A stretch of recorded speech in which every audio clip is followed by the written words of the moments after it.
Good morning, everybody. Welcome back to another morning with Proverbs. Hope you're feeling blessed.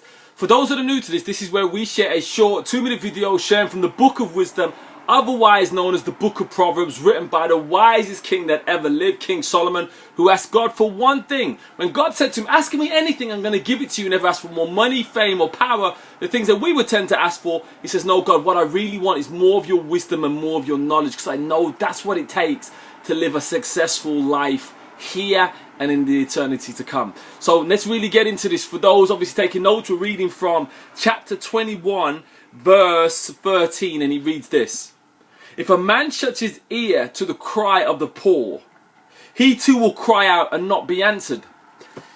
It's so easy nowadays when we hear so much about the poor.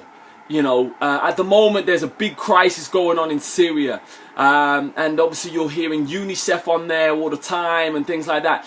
But the question I ask you, how is your heart to the poor right now? And how can you gauge that? Well, one of the ways that you can gauge that is look at your bank balance. Do you give to the poor? Okay? Are you moved when you see those children that are, you know, desolate, those children that have nothing, those children that are screaming out in hospital beds just for the basics, children dying of mosquito bites, children dying because they don't have enough clean water? Does your heart get moved even when we're talking about this? Or you're like, I heard all that before, you know, there's, you know, child line and there's children in need, there's a million things, you know, I don't want to hear any more about the poor. But the truth is, we can get so much, become so blasé, about these things that we stop caring. But Solomon says here, and God speaks through Solomon, says, you know what? Be careful that you don't block your ear to the poor. Because understand this, any one of us can lose everything. And it could be us on the other side crying out, "Please help me. Please help me."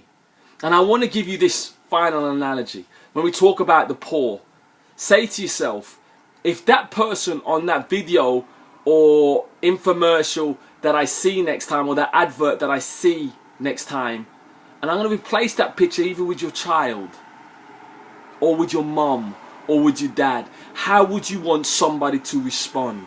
Now, if you're giving, bless. This is not trying to get more money out of you. I'm just saying, do you have a heart for the poor? Because understand this, we all come from one race. We all come from one God. And those children are your brothers and sisters. Whether you like it or not, they're your brothers and sisters.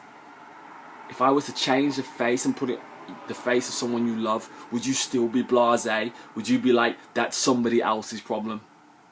So look, not to get too deep, but really, next time you see one of those adverts, ask yourself, is it my turn to make a contribution and make this world a better place? So God bless you, and as we always say with Jen Hope, God's gift to us is life. What we do with that life is our gift back to God. Go out there and be blessed, but more importantly, go and be a blessing. God bless you. Bye-bye.